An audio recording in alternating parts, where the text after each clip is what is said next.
Assalamualaikum warahmatullahi wabarakatuh. Perkenalkan, nama saya Erfatus Saada, NIM 12204193009. Di sini saya akan menjelaskan mengenai teori belajar dan perubahan paradigma belajar. Teori belajar. Menurut Weller, teori belajar dapat dipahami sebagai prinsip umum atau kumpulan prinsip yang di dalamnya menjelaskan mengenai fakta atau fenomena-fenomena yang berkaitan dengan peristiwa belajar. Semua teori, termasuk teori belajar, memiliki 4 fungsi. Fungsi yang pertama yaitu menjadi kerangka kerja bagi pelaksanaan penelitian. Fungsi yang kedua yaitu memberikan pengorganisasian kerangka kerja bagi item informasi tertentu. Fungsi yang ketiga, mengungkapkan kompleksitas peristiwa-peristiwa sederhana dengan jelas. Yang keempat, mengorganisasi ulang pengalaman sebelumnya.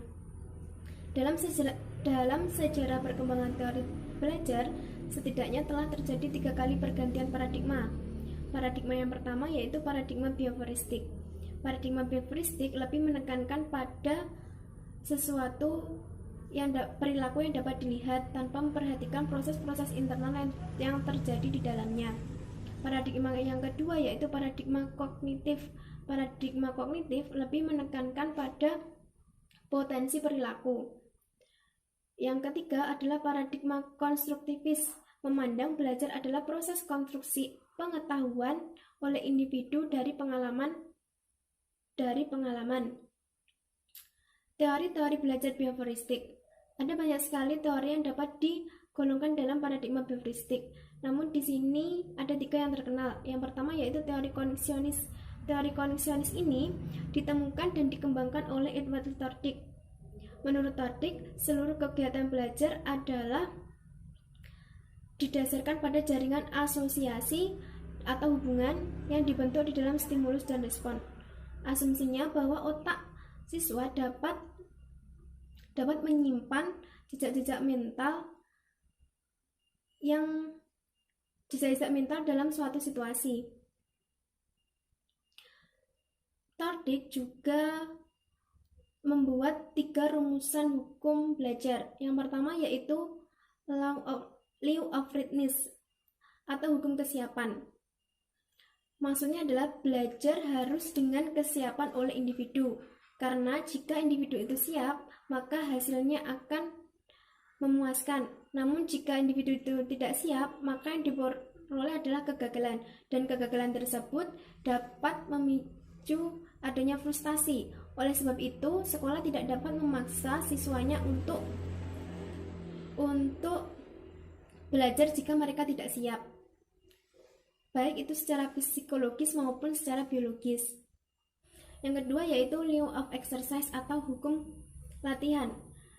Perilaku belajar terjadi akibat adanya hubungan antara stimulus dan respon. Jika terjadi beberapa latihan, maka hubungan antara stimulus dan respon akan semakin kuat. Namun sebaliknya, jika tidak terjadi latihan selama beberapa waktu, maka hubungan itu akan melemah. Implikasinya dalam proses pembelajaran, guru perlu memberikan latihan sebanyak mungkin agar tujuan pembelajaran dapat tercapai. Namun setelah tahun 1930, Tordick kembali merevisi hukum ini karena menurutnya latihan saja tidak cukup jika tidak diimbangi dengan reward atau hadiah dan juga punishment atau hukuman. Yang ketiga adalah law of effect atau hukum efek.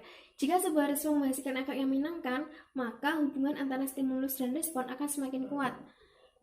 Dalam implikasinya dalam pembelajaran adalah guru perlu memberikan reward atau hadiah bagi perilaku positif siswa.